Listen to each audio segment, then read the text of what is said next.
नमस्कार बच्चों, कैसे हैं आप सब। आशा करती हूँ आप सभी अच्छे होंगे, स्वस्थ होंगे, खुश होंगे और अपनी पढ़ाई भी अच्छे से कर रहे होंगे। स्वागत करती हूँ आप सभी का दूरदर्शन के इस कार्यक्रम ज्ञानदीप में। और आज हम यहाँ पर एकत्रित हुए हैं पढ़ने के लिए क्लास 6 की हिंदी। और क्लास 6 की हिंदी में आज हम पढ़ेंगे आप ही की पाठ्य पुस्तिका वसंत भाग 1 का चैप्टर 2, जिसका नाम है बचपन। और ये जो चैप्टर है ये हमने पिछले सेशन में ही स्टार्ट कर दिया था। जो पिछला हमारा सेशन हुआ था, पिछली जो क्लास हुई थी हमारी, उसमें हमने शुरू कर दिया था। पाठ को हमने जाना था कि कृष्णा सोमवती जी ने ये पाठ लिखा है और कृष्णा सोमवती जी इसमें अपने बचपन के बारे में कुछ हमें बता रही है। बचपन उनका किस तरह से बीता, क्या क्या चीजें उनके बचपन में हुई, तो अपनी बचपन की यादों को वो हमारे साथ शेयर कर रही है, बांट रही है।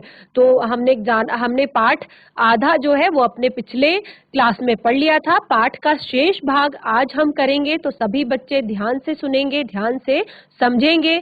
अगर आपके पास कॉपी, पेन, पेंसिल, पाठ्य पुस्तिका अगर जो भी है आप अपने साथ में ले सकते हैं, क्योंकि पाठ में कुछ जरूरी पॉइंट्स ऐसे आते हैं, जरूरी चीजें जो आती हैं वो हमें प्रश्नों उत्तर करने के लिए मददगार होती है। अगर पाठ्य पुस्तिका है तो पेंसिल ले लीजिए और उसको अंडरलाइन करते रहिए, और अगर पाठ्य पुस्तिका नहीं है तो आप कुछ जरूरी चीजें जो पाठ में आती हैं उसको आप लिख सकते हैं। तो चलते हैं स्मार्ट बोर्ड की तरफ और शुरू करते हैं आज का चैप्टर बचपन।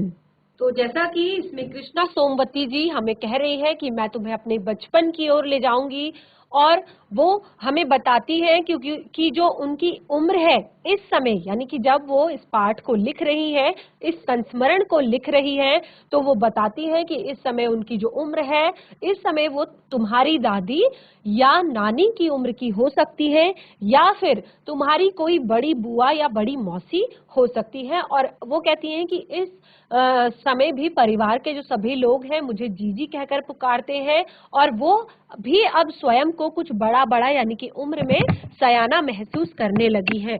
और वो कहती है कि इसी कारण मैं मेरी जो अब चॉइस है, जो मेरी पसंद है, उनमें परिवर्तन आने लगा है, उनमें अब चेंजेस आने लगे हैं। क्योंकि एक उम्र के बाद किसी भी व्यक्ति की पसंद में, जब हम छोटे होते हैं, ये सारी चीजें मैं आपको पिछले सेशन में बता चुकी हूँ कि जब हम छोटे होते हैं हमारी पसंद कुछ और होती है, जब हम थोड़ा थोड़ा बड़े होते जाते हैं तो उस आयु के हिसाब से हमारी जो पसंद होती है वो भी बदलती रहती है। तो यहाँ पे लेखिका ने भी इसी तरह अपने बचपन के रंग बिरंगे बचपन के बारे में बताया है कि जैसे बचपन में उन्हें रंग बिरंगे कपड़े पहनना बहुत ज्यादा पसंद था।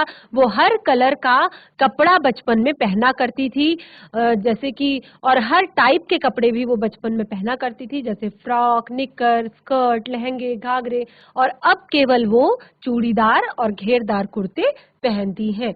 तो इसी तरह जब आप छोटे होते हैं तो आपको छोटे छोटे खिलौने पसंद होते हैं, जब आप बड़े होते जाते हैं फिर आपको स्कूटी, कार, बाइक्स, ऐसी चीजें, या फिर गन, तो ये चीजें आपको पसंद आती है। तो यही बात यहाँ पर कृष्णा सोमवती जी ने भी अपने बारे में बताया है। तो कृष्णा सोमवती जी हमें बता रही थी कि किस तरह वो अपने शूज भी, अपने जूते भी खुद पॉलिश किया करती थी। उनके घर में एक आदेश था कि कोई भी जूते पॉलिश करने के लिए और अपने शूज पॉलिश करने के लिए और अपने सॉक्स यानी कि जुराबें धोने के लिए नौकरों को नहीं देगा। यानी कि अपना काम स्वयं करना ये बचपन से ही उनके घर में सिखाया जाता था।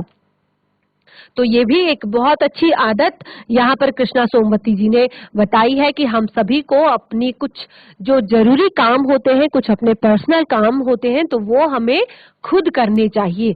तो अभी यहाँ पर कृष्णा सोमवती जी उस टाइम की बात बता रही है कि उन दिनों हमारे घरों में कुछ घर ऐसे थे कि वहां पर ग्रामोफोन, रेडियो और टेलीविजन भी नहीं हुआ करते थे, और बचपन की चीजों में भी, जो बचपन में खाई जाने वाली चीजें होती हैं उनमें भी बहुत ज्यादा अंतर हुआ करता था। जैसे कि पहले के समय में कुल्फी बच्चे खाया करते थे, आज के समय में आइसक्रीम खाई जाती है, कचौड़ियाँ और समोसे पहले ज्यादा खाए जाते थे। अब आप देखते होंगे कि बाजार में मिलने वाली इस तरह के जो चीजें होती हैं, ये भी बहुत ज्यादा इनमें परिवर्तन आ गया है। बहुत सारा चाइनीज फूड इस टाइम पे बाजार में आ गया है, बहुत परिवर्तन हमारे टेस्ट में भी आ गया है।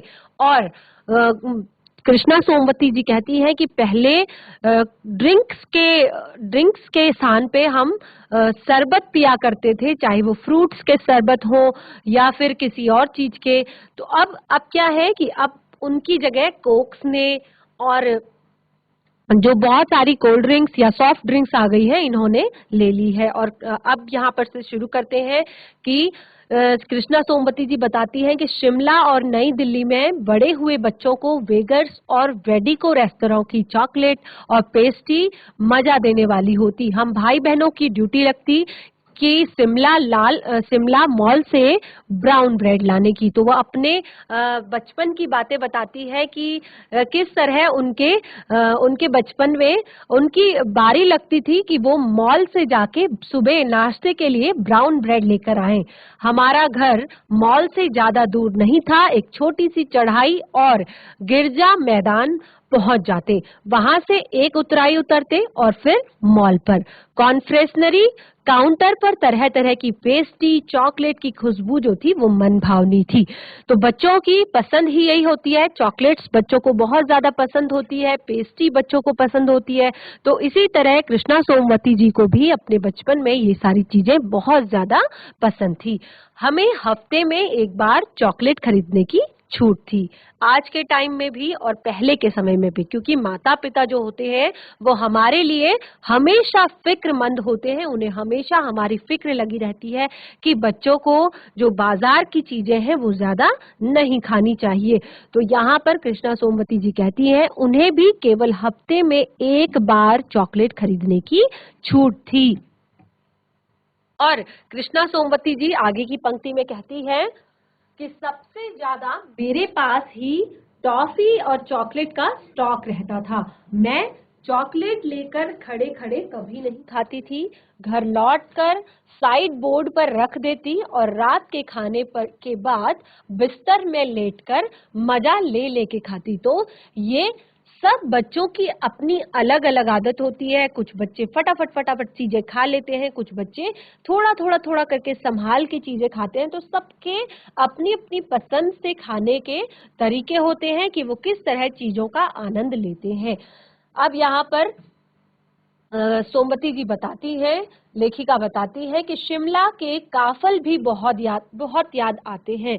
तो काफल क्योंकि हम उत्तराखंड से हैं और उत्तराखंड का ज्यादातर जो इलाका है वो पहाड़ी क्षेत्रों में आता है और पहाड़ी क्षेत्रों का एक बहुत मशहूर फ्रूट है, बहुत मशहूर फल है जो कि गर्मियों के समय में होता है। और ज्यादातर सभी बच्चे काफल के नाम से बहुत खुश अभी हो गए होंगे, जितना कि मैं जानती हूँ, जितना मैं समझ सकती हूँ, क्योंकि काफल एक बहुत रसीला खट्टा मीठा और छोटा सा फल है जो एकदम लाल कुछ गुलाबी और रस भरा होता है और सोचकर ही सबके मुंह में पानी आ जाता है। तो आप सभी ने भी काफल खाया होगा, इतना मुझे अंदाजा है।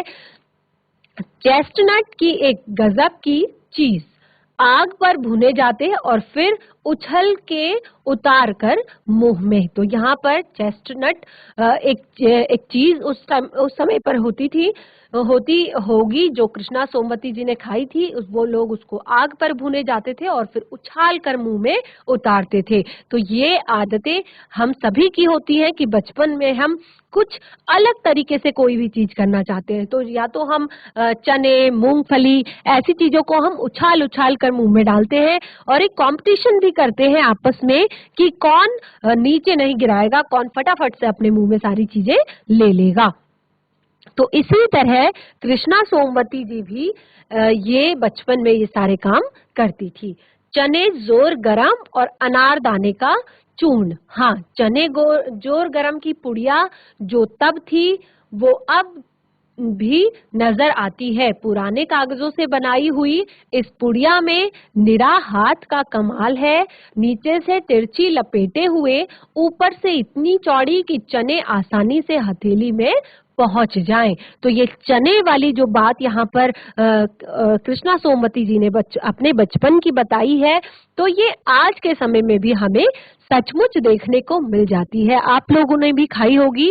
अक्सर क्या होता है कि हम स्कूल के बाहर इस तरह की ठेली लगी हुई देखते हैं, क्योंकि जब छुट्टी होती है तो स्कूल के बाहर आप लोग देखते हैं कि आइसक्रीम वाले और पापड़ी वाले इस तरह के, और ये चने वाले, इमली वाले, चूरन वाले, आपने देखा होगा ना कि क्योंकि बच्चों को ये सारी चीजें बहुत ज्यादा अट्रैक्ट करती हैं, बहुत ज्यादा आकर्षित करती हैं, बच्चे इन्हें खूब खाना पसंद करते हैं।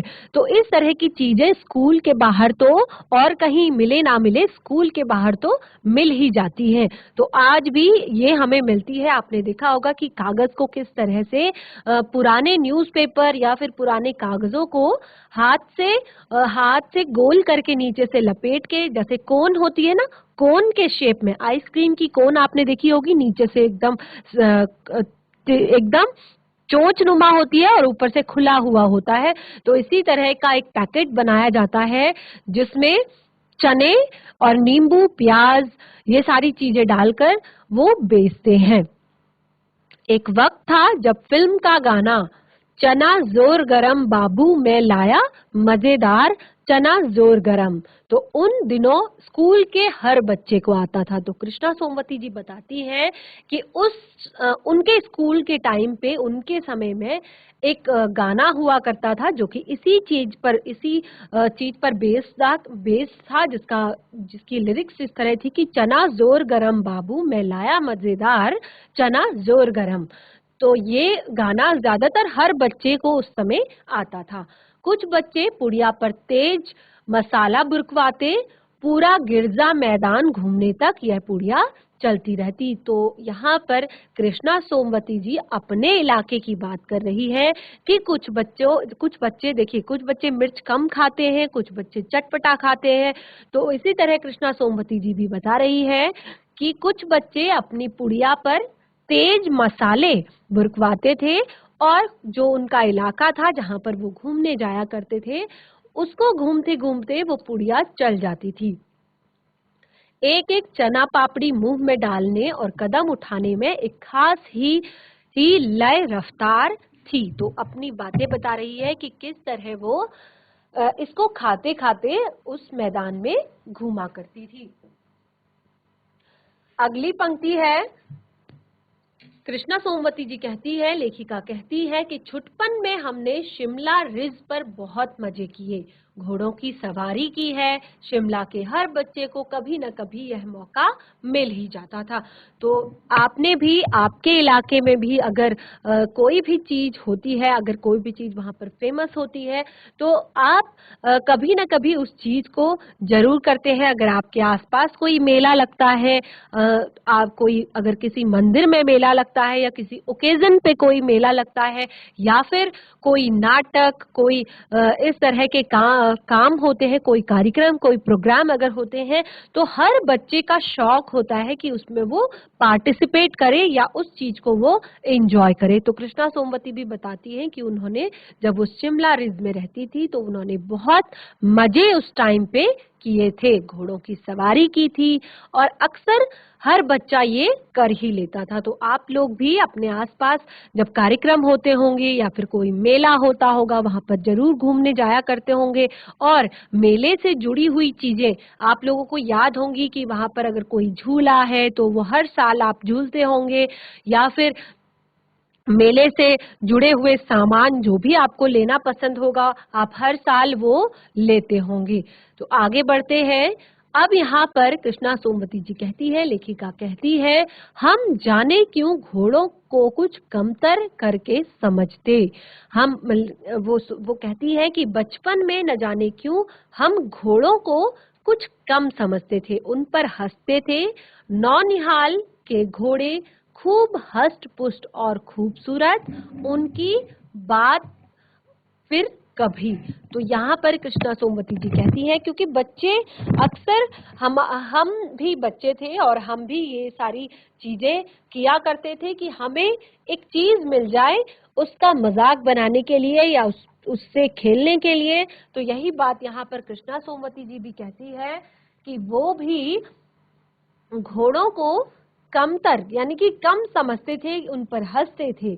शाम को रंग बिरंगे गुब्बारे, सबके सबने सामने जाखू का पहाड़, ऊंचा चर्च की घंटियां बजती तो दूर दूर तक उनकी गूंज फैल जाती। लगता इनके संगीत से प्रभु ईश स्वयं कुछ कह रहे हैं। तो यहाँ पर कृष्णा सोमवती जी अपने इलाके की बात कर रही हैं कि शाम को रंग बिरंगे गुब्बारे। तो अगर आप भी अपने इलाके में अपनी शाम किस तरह से बिताते हैं, आपको ये सारी चीजें अभी याद आ रही होंगी कि क्या आप अपने इस बचपन को आप किस तरह से जी रहे हैं। तो कृष्णा सोमवती जी अपने बचपन के बारे में बता रही है कि शाम के समय में वहां पर रंग बिरंगे गुब्बारे बेचने वाले आया करते थे और उनके ठीक सामने जाखू का पहाड़ था। तो आप लोगों के घर की भी जो लोकेशन होगी उसमें भी कहीं पर पहाड़, कहीं पर नदियां, कहीं पर खेत खलिहान आसपास आपको दिखाई देते होंगे। तो यहाँ पर उनके घर के पास एक ऊंचा सा चर्च था, चर्च की घंटियां बजती थी तो दूर दूर तक उनकी आवाज फैल जाती थी। लगता इसके संगीत से प्रभु ईश स्वयं कुछ कह रहे हैं। सामने आकाश पर सूर्यास्त हो रहा है, गुलाबी सुनहरी धारियां नीले आसमान पर फैल रही है। दूर दूर तक फैले पहाड़ों के मुखड़े गहराने लगे और धीरे धीरे बत्तियां टिमटिमाने लगी।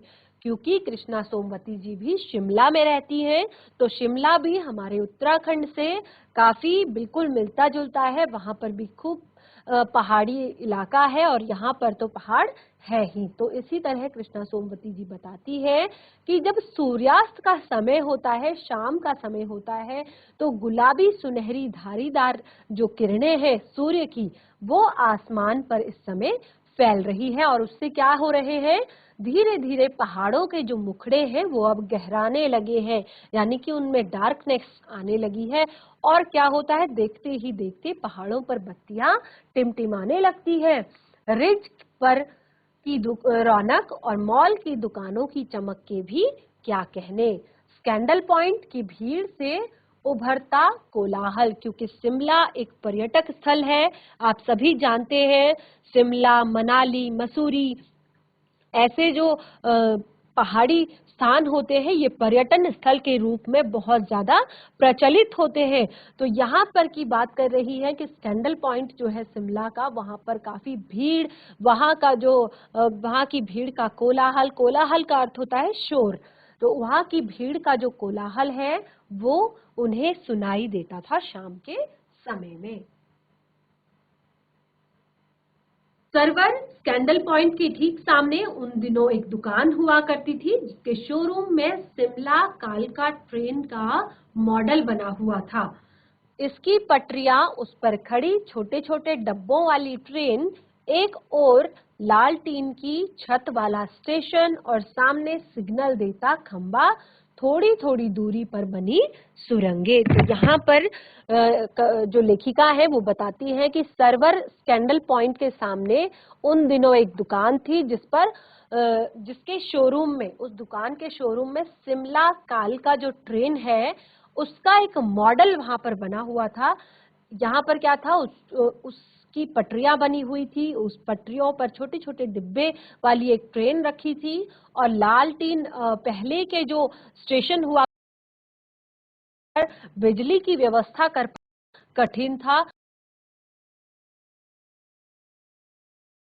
तो यहाँ पर उसी की छत वाला जो स्टेशन था वो दिखाया गया था और सामने सिग्नल देता खंबा था, थोड़ी थोड़ी बनी हुई सुरंगें उसमें दर्शाई गई थी। और कृष्णा सोमवती जी है लेखिका, कहती है कि पिछली सदी में तेज रफ्तार वाली गाड़ी एक वही थी। कभी कभी दिल्ली में जब उनकी आवाज आती तो बच्चे उन्हें देख, क्योंकि आज के समय बहुत आम हो चुका है, क्योंकि पहले ज्यादातर इंटरनेशनल फ्लाइट्स ही चलती थी जो एक देश से दूसरे देश में जाया करती थी। फिर धीरे धीरे जो नेशनल फ्लाइट्स जो भारत में ही चलती है एक स्थान से दूसरे स्थान पर, लेकिन अब तो एक राज्य से दूसरे राज्य में जाने के लिए भी हवाई जहाज है। तो आप में से भी कई बच्चों ने शायद सफर किया, और अगर नहीं भी किया है तो ये बहुत अब आम बात हो चुकी है। अगर आप पढ़ाई करेंगे, आगे बढ़ेंगे और अच्छे से अपना भविष्य बनाएंगे तो ये आपके लिए भी बहुत, आप भी एक दूसरे स्थान पर जाने के लिए हवाई जहाज का प्रयोग करेंगे।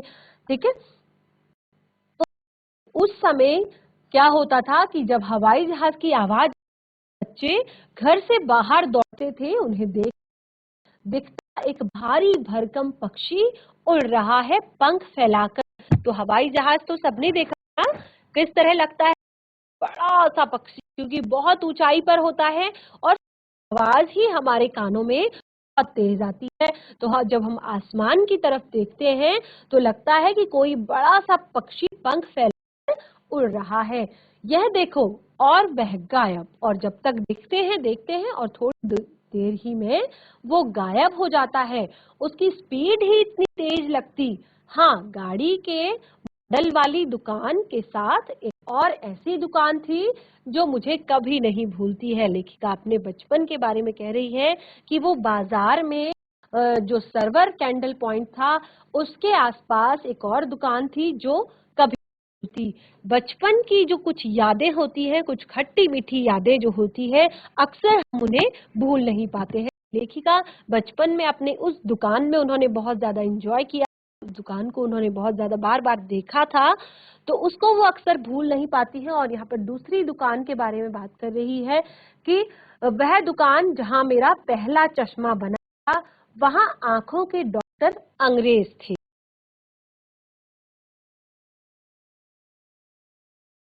स्मरण की इस बचपन की जो याद है, बचपन जो चैप्टर है, तो ये बहुत पुराने समय, जैसे कि उन्होंने बताया, मैं पिछली शताब्दी में थी, तो पिछली वो कहती है कि वहां पर एक दुकान थी चश्मे की, जहां पर जो डॉक्टर थे, चश्मे बनाने वाले डॉक्टर थे, वो अंग्रेज थे। शुरू शुरू में चश्मा लगाना बड़ा अटपटा लगा। छोटे बड़े मेरे चेहरे की ओर देखते और कहते आंखों में कुछ तकलीफ है, क्योंकि अक्सर क्या होता है कि पहले के समय में, आज के समय में तो फैशन के तरह से भी हम चश्मे लगाते हैं, और आज के टाइम में क्या हो गया है कि अक्सर हमारे सारे काम कंप्यूटर सिस्टम पर होते हैं, कंप्यूटर की स्क्रीन पर होते हैं। बच्चे टीवी बहुत ज्यादा देखते हैं, मोबाइल फोन्स बहुत ज्यादा देखते हैं, तो छोटी उम्र से ही उनको चश्मा लग जाता है। लेकिन पहले के समय में ये चीजें बहुत कम थी, तो चश्मा अगर लग जाए तो सबका पूछना लाजमी ही था कि कोई दिक्कत तो नहीं है। इस उम्र में ऐनक, दूध पिया करो। मैं डॉक्टर साहब का कहा दोहरा देती हूँ, कुछ देर पहनोगी तो ऐनक उतर जाएगा, क्योंकि डॉक्टर जो है होते हैं वो हमारी आंखों के या हमारे इलाज के लिए ही होते हैं। तो वो कहते थे कि अगर आप कुछ दिनों तक पहनोगी फिर उतर जाएगा। वैसे डॉक्टर साहिब ने पूरा आश्वासन दिया था, लेकिन चश्मा तो अब तक नहीं उतरा, नंबर बस कम ही होता रहा। तो जैसे कि हमने आपको पहले भी बताया था कि ये जो चैप्टर है बचपन, ये लेखिका ने संस्मरण विधा में लिखा है, यानी कि अपनी बचपन की जो यादें हैं उनको बताते हुए, उसको बताते हुए ये लिखा है। तो बहुत सारी बचपन की बातें जो कि आपके बचपन से भी रिलेट करती है, लेखिका ने अपने बारे में बताई कि क्या क्या चीजें उनके बचपन में हुआ करती थी। तो आज का जो ये चैप्टर है ये अभी कंप्लीट नहीं हुआ है, इसको हम अगले सेशन में कंप्लीट करेंगे। तो तब तक के लिए धन्यवाद, आपका दिन शुभ हो।